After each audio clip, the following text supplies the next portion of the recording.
Kami kembali pemirsa, dan satu hari pasca masa pencoblosan Pilkada 2024 yang serentak dilakukan oleh masyarakat Indonesia, dan hari ini sorotan masyarakat Indonesia jadi beralih untuk bisa mengetahui bagaimana perhitungan hasil quick count begitu di setiap daerah untuk para pemimpinnya.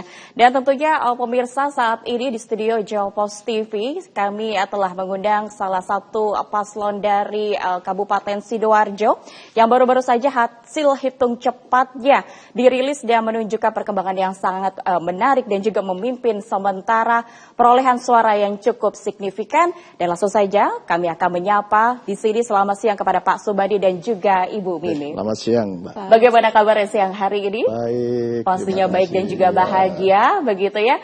Sampai siang hari ini menurut data perolehan suaranya sampai di angka berapa nih Pak? Kita untuk hari ini sudah 58,2. 58,2 dari suara, berapa suara yang masuk? Kurang lebih hampir 1 jutaan itu semua. Luar biasa sekali. Dan tentunya sebelum memasuki kita untuk perbincangan, saya ingin mengucapkan selamat tentunya atas kemenangan sementara ini Pak Subandi dan juga Ibu Mimik ya. Semoga benar-benar nanti sampai hasil akhir adalah yang terpilih begitu ya. Amin, amin, baik, amin. Di awal ini langsung saja kami mempersilahkan Pak Subandi dan juga Ibu Mimik untuk bisa mengucapkan terima kasih, mungkin pesan-pesan ingin disampaikan untuk masyarakat Kabupaten Sidoarjo dan juga tim pemenangan Anda. Kami persilakan Pak Subandi. Terima kasih. Saya atas nama Paslon 01 Bandi Mimi ya mengucapkan terima kasih terutama kepada tim pengusung kami yaitu Gerindra, Golkar, Demokrat dan semuanya tingkat kabupaten, pemenang kabupaten, para korcam, para kordes, para relawan dan seluruh masyarakat yang ada di Sidoarjo. Tentu ucapan kami terima kasih dan kita bangga. Mudah-mudahan dengan kemenangan ini adalah mulai awal, dari bentuk awal kita.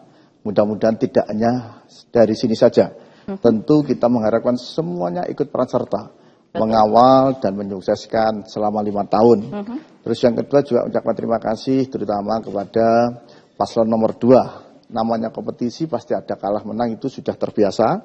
Ya, mari kita bersama-sama memiliki demokrasi yang dewasa dan mari bersama-sama untuk membangun Kabupaten Sidoarjo yang lebih baik ya, yang kita cintai bersama.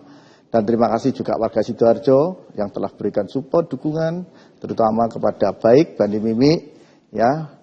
Alhamdulillah dengan waktu yang luar biasa, bekerja yang luar biasa siang malam terutama untuk menghasilkan kemenangan. Mudah-mudahan nanti Bandi Mimi terus berkomitmen untuk memberikan pelayanan yang lebih baik ya, untuk pembangunan ya, semuanya insya Allah akan bisa berjalan baik apabila masyarakat pendukung semua memberikan support dan dukungan. Terima kasih. Terima kasih Ibu Mimi, silakan. Ya, terima kasih. Tadi sudah disampaikan oleh Bapak Bupati. Untuk masyarakat Sidoarjo juga relawan, juga pendukung saya Subandi Mimi, terutama saya pribadi sangat terima kasih untuk warga Sidoarjo sudah mempercayakan Subandi Mimi untuk menjadi bupati dan wakil bupati untuk Sidoarjo yang baik ini supaya lebih baik lagi dengan kepemimpinan Subandi Mimi. Amin, amin, amin.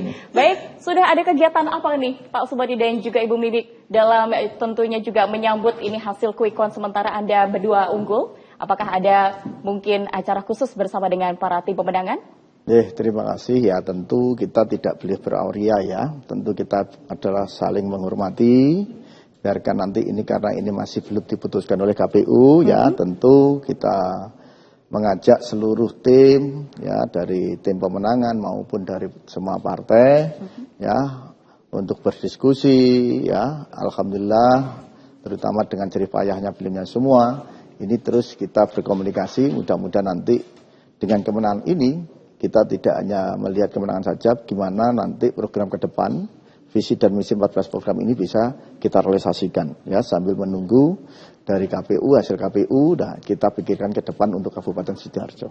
Baik, ditahan sampai di sini dulu Pak Subandi dan juga Ibu Mimik. Tentunya kami harus jeda terlebih dahulu dan usai jeda pariwara kita masih akan mendalami seperti apa nanti program ke depan yang akan diberikan dari Pak Subandi dan juga Mimi usai jeda pariwara.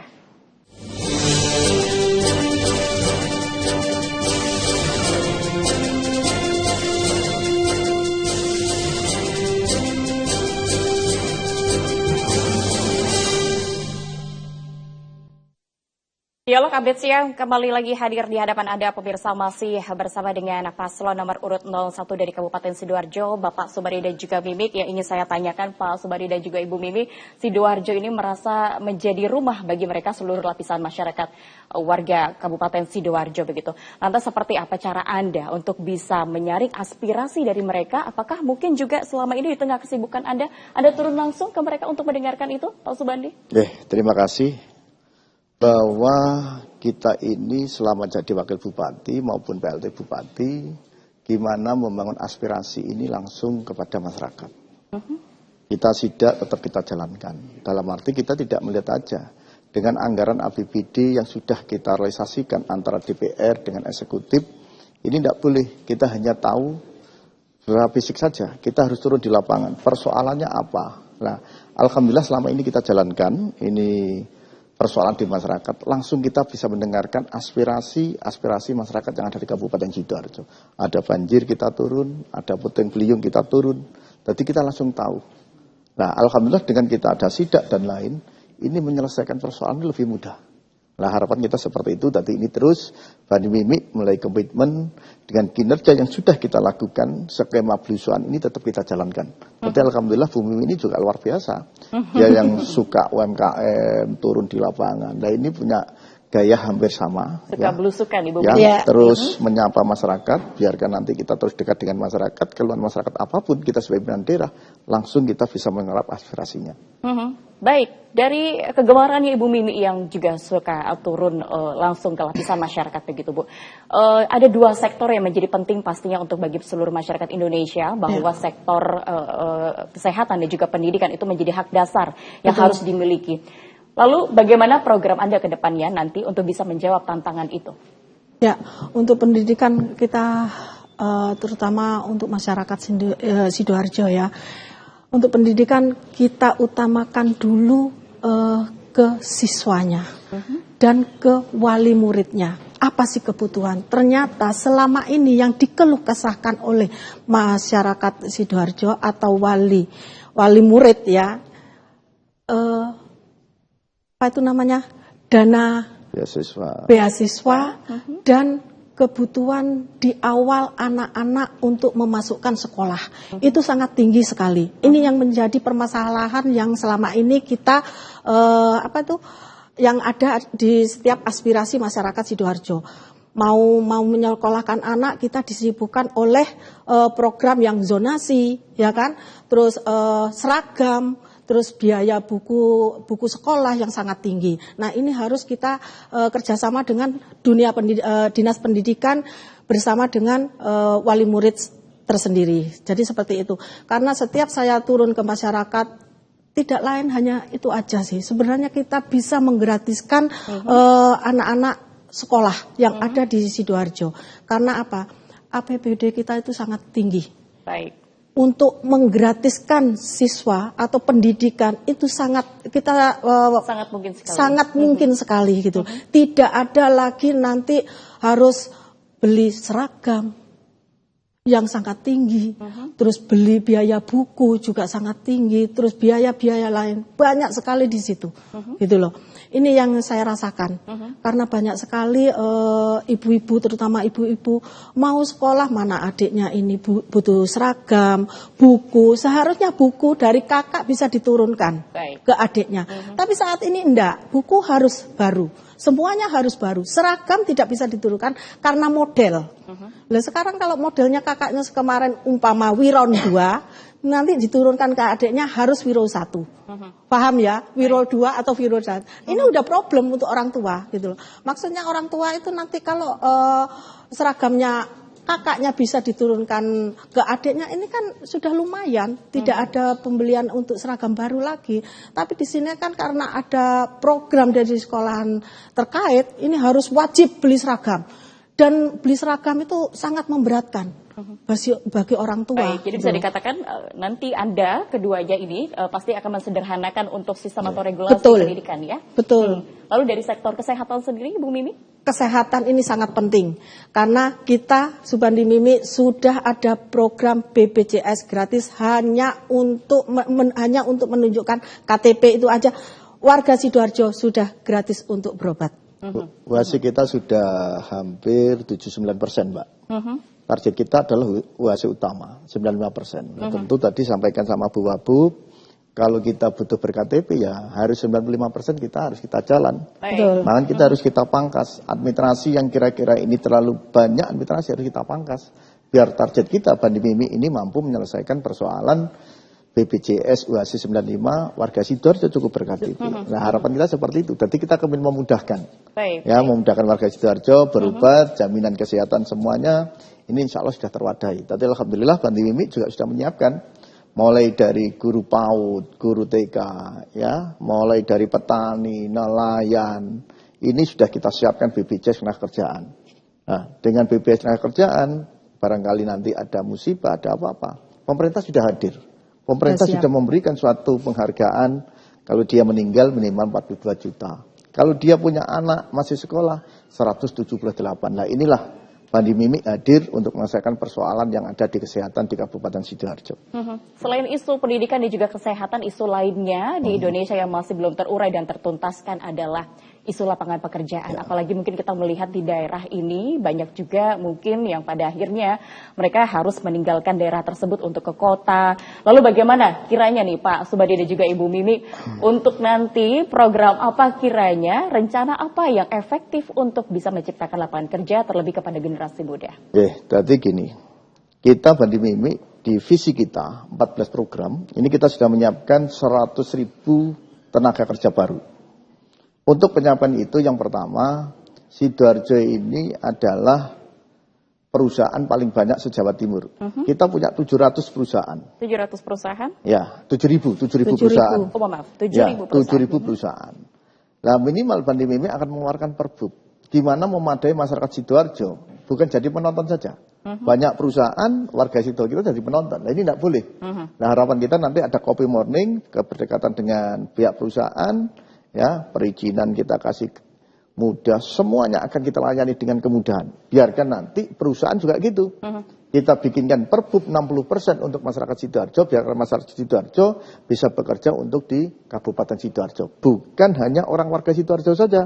Nah harapan karena dia bekerja di Sidoarjo, punya perusahaan Sidoarjo, ya minimal fasilitas 60% adalah Kota Sidoarjo. Baik, luar biasa. Pak Subandi, mohon ditahan juga Ibu Mimi ya, karena kami harus jeda terlebih dahulu dan usai jeda Parawara, mungkin kami akan mengajak Pak Subandi dan juga Ibu Mimi untuk membahas isu yang mungkin masih menempel di Kabupaten Sidoarjo terkait korupsi ya. Usai jeda Parawara.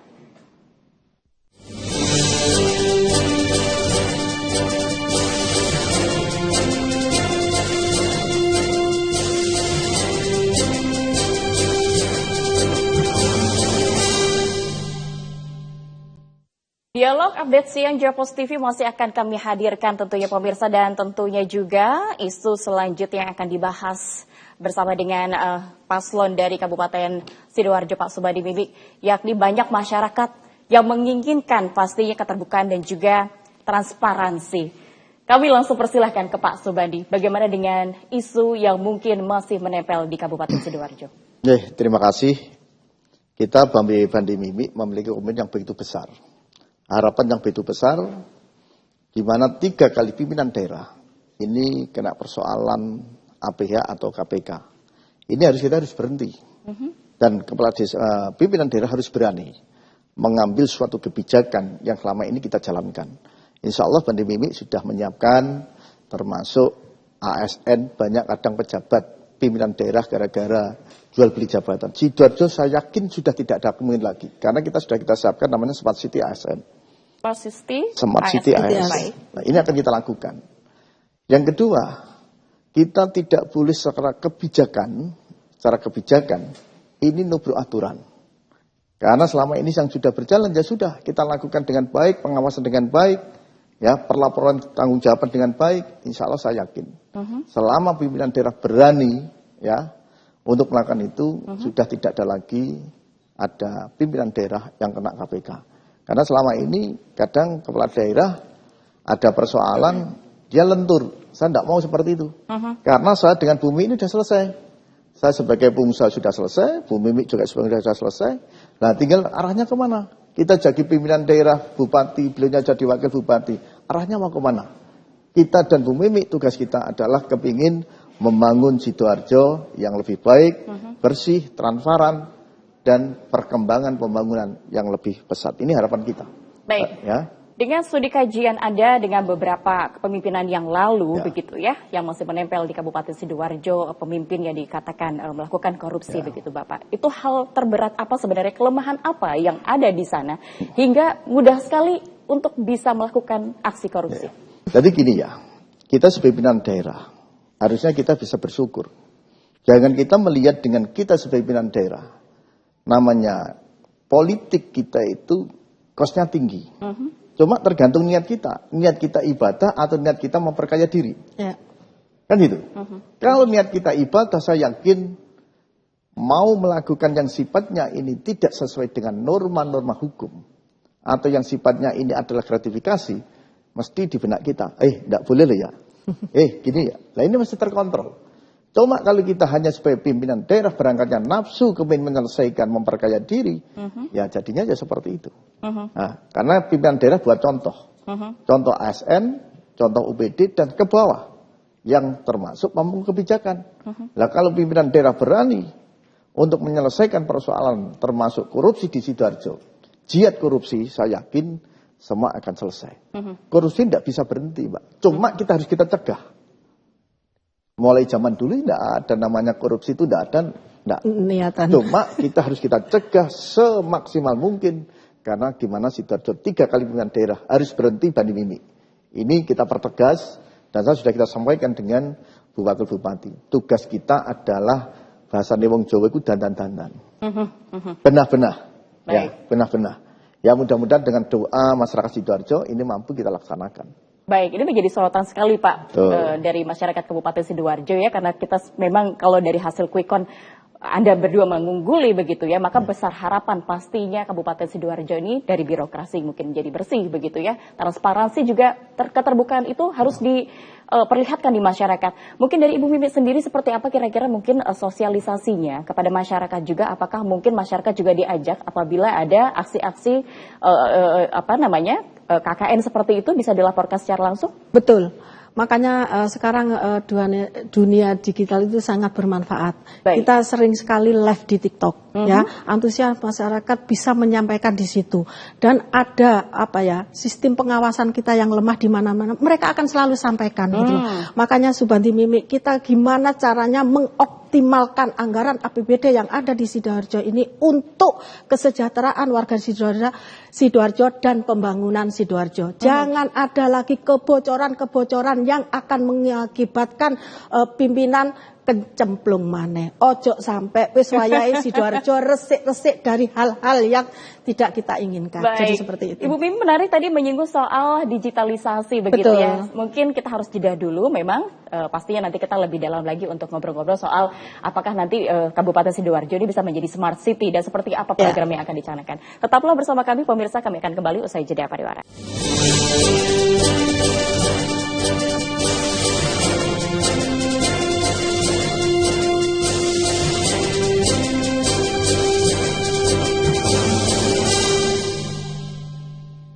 Kami kembali pemirsa dan kita masuk di segmen akhir. Langsung saja saya mungkin ke wanita yang cantik di sini, Bu Mimi. Tadi dibahas di akhir adalah soal digitalisasi dan masyarakat bisa melaporkan pemanfaatan media sosialnya adalah TikTok ya. Mungkin karena banyak sekali memang pengguna itu menggunakan media sosial TikTok. Lalu seperti apa nanti respon yang diberikan dari pemerintah Kabupaten Sidoarjo terhadap pelaporan-pelaporan tersebut? Ya, alhamdulillah salah satu dari program Subandi Mimi adalah Smart City. Di mana kita akan melibatkan anak-anak muda yang sudah pinter di dunia IT. Kalau seperti kita mak-mak itu mungkin udah ini ya ribet gitu loh. Tapi dengan kita bekerja sama dengan anak-anak muda di setiap desa nanti kita akan fasilitas dengan wifi yang ininya nggak lemot meneh. Jadi tidak ada lagi sambatan warga Sidoarjo ngurus KTP sampai berbulan-bulan. Dengan Smart City ini nanti warga Sidoarjo tinggal klik-klik jadi KTP. Jadi seperti itu. Dan pelayanan juga, sistem perizinan juga akan cepat selesai. Dan kenapa selama ini saya selalu live di TikTok di setiap perjalanan atau waktu setengah. Dari situlah saya akan mengetahui apa aja aspirasi dari masyarakat, gitu loh. Banyak sekali aspirasi masyarakat yang saya pahami. Oh ternyata sisi ini. Nah ini nanti yang akan kita perjuangkan. Jadi seperti itu. Baik, program Smart City lainnya apalagi nih Pak Subandi bisa diinformasikan, bisa dibocorkan kepada kami. Terima kasih. Kita sudah punya namanya Master Plan Smart City ya. Alhamdulillah tujuannya Master Plan Smart City ini untuk memantau dan kemudahan di semua OPD yang selama ini berjalan. Seperti kita ada Simpraja. Simpraja ini untuk bekerja sama ada Dukcapil dan dinas terkait. Kita tinggal mantau. Tadi surat laku dewe Sidoarjo sudah berjalan. Ya, tadi nanti teman-teman dari pelayanan desa, ada orang mau ngurus KTP sudah bisa dicetak di desa. Ada KK sudah bisa dicetak di desa. Juga kita bisa memantau kinerja 38 OPD. Ya, dengan adanya Smart City kita bisa memantau. Pada tahun ini dalam triwulan anggarannya seperti apa, sudah realisasi berapa persen. Nah ini kita pantau.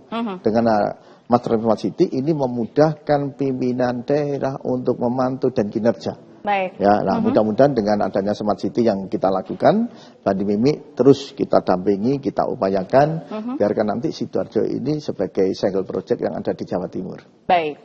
Pak Subandi dan Ibu Mimi, tentunya pasti pada akhirnya masyarakat ini berharap lebih kepada Anda semua yang hebat di sini ya, untuk bisa membawa perubahan Kabupaten Sidoarjo untuk lebih maju, lebih bersih lagi, dan mungkin kami persilahkan juga untuk bisa memberikan harapannya kepada seluruh masyarakat Kabupaten Sidoarjo. Sebagai akhir kami persilahkan dari Pak Subandi. Terima kasih seluruh masyarakat Sidoarjo. Tentu kita mengharapkan begitu besar karena masyarakat pada Bandi Mimi. Yang pertama dengan 14 program tentu terus kita berjuang ya semaksimal mungkin, terutama memberikan pelayanan yang terbaik untuk masyarakat Sidoarjo ya.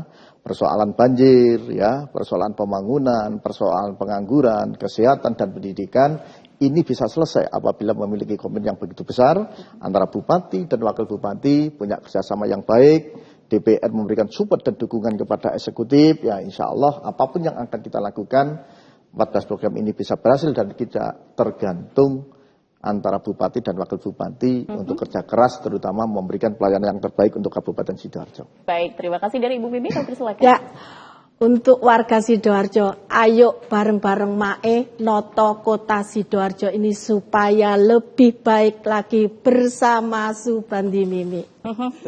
Kami ucapkan terima kasih sekali lagi atas waktu, informasi dan juga insight yang diberikan dari Pak Subandi dan juga Mimi. Dan sekali lagi mungkin perolehan suara sementara ini bisa menjadi indikator ya bahwa benar-benar masyarakat ini sangat mengapresiasi visi misi dari Pak Subandi dan juga Ibu Mimi. Sekali lagi terima kasih. Terima kasih Pak. Dan pemirsa, kami masih akan hadirkan informasi-informasi lainnya dan tetaplah bersama kami.